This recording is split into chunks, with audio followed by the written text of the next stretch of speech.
जावेद अख्तर की बतौर लिरिसिस्ट पहली फिल्म थी 1981 की सिलसिला। अब ये बात तो बहुत मशहूर है कि क्योंकि जावेद अख्तर गीत नहीं लिखना चाहते थे, उन्होंने इतना प्राइस कूट किया, इतने पैसे मांगे कि खुद यश चोपड़ा ही वापस हो जाए। लेकिन यश चोपड़ा मान गए उतने पैसे देने के लिए, और वो उस वक्त किसी भी सॉन्ग राइटर को मिलने वाली प्राइस से ज्यादा था। ये बात इंडस्ट्री में सबको मालूम हो गई थी। लेकिन अगली ही फिल्म के लिए जब जावेद अख्तर ने गीत लिखे तो कोई पैसा नहीं लिया, सभी गाने फ्री में लिखे। और जो गीत लिखे, सबसे ज्यादा उनमें से जो गुनगुनाया जाता है वो सिर्फ 9 मिनट में लिखा था जावेद अख्तर ने। ये कौन सी फिल्म थी, ये क्या पूरा किस्सा था, आज यही बताऊंगी। कहानी फिल्मी पर सच्ची है मैं। अब क्योंकि यश चोपड़ा से जावेद अख्तर ने इतनी ज्यादा फीस ली थी गीत लिखने की, ये बात इंडस्ट्री में भी फैल गई और यकीनन यश चोपड़ा के यूनिट को भी मालूम थी। इसी यूनिट में यानी सिलसिला की टीम में यश चोपड़ा के एक फोर्थ असिस्टेंट हुआ करते थे, रमन कुमार। रमन कुमार एक फिल्म बनाने की सोच रहे थे, लेकिन बजट बहुत कम था। ये मौका देखकर जावेद अख्तर से मिले और कहा कि जावेद अख्तर साहब, अब ये तो बहुत बड़े लोग हैं, आपको कोई भी प्राइस दे देंगे। मैं एक छोटी सी फिल्म बना रहा हूँ, मैं चाहता हूँ आप गाने लिखें, लेकिन आपको कितने पैसे दूं मैं ये भी नहीं पूछ सकता, क्योंकि मैं पैसे दे ही नहीं सकता।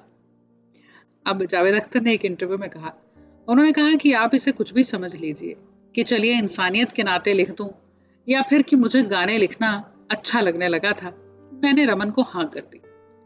अब क्योंकि काम फ्री में था तो कोई जल्दी भी नहीं थी, अपना वक्त लिया। फिल्म में म्यूजिक कुलदीप सिंह जी दे रहे थे। सब गाने हो गए, एक गाना भी बाकी था।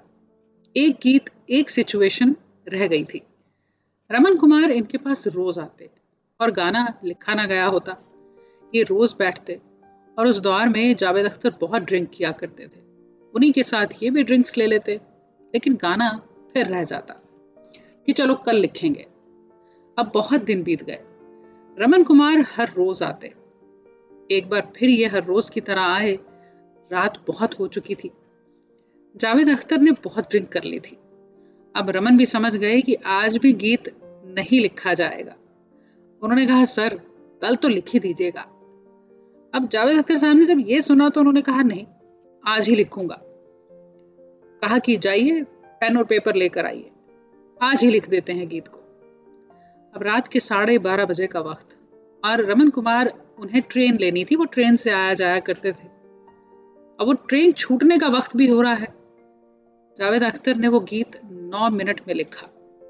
गीत था तुमको देखा तो ये ख्याल आया, फिल्म थी साथ साथ। तुमको देखा तो ये ख्याल आया, जिसमें म्यूजिक कुलदीप सिंह जी का था और आवाजें इस गीत में जगजीत सिंह साहब और चित्रा जी की थी। ये गीत बहुत पॉपुलर हुआ। जगजीत सिंह साहब की आवाज में उनका कोई शो नहीं होता था जिसमें ये गीत वो ना गाते और ऑडियंस उनके साथ ये गीत ना गाती। इस फिल्म में फारूक शेख और दीप्ति नवल लीड रोल में थे। राकेश बेदी और नीना गुप्ता भी फिल्म का हिस्सा थे। ये फिल्म कुलदीप सिंह जी की बतौर म्यूजिक डायरेक्टर पहली फिल्म थी और रमन कुमार के ये कॉलेज के दोस्त थे। रमन कुमार इनके म्यूजिक को जानते थे और जब फिल्म बनाने का सोचा तो कहा कि म्यूजिक तो तुम ही दोगे। मैं यकीन के साथ कह सकती हूँ कि न सिर्फ आपने ये गीत सुने होंगे बल्कि इन्हें गुनगुनाया भी होगा। इस फिल्म के सभी गीत बहुत यादगार हुए, फिल्म के लिए भी और जिन्होंने गाए उनके लिए भी। आपको इस एल्बम का कौन सा गीत है जो बहुत पसंद है, उसे कमेंट्स में लिखिएगा। कहानी अच्छी लगी हो तो इसे लाइक करिएगा और चैनल अभी तक सब्सक्राइब नहीं किया है तो वो भी ज़रूर करिएगा।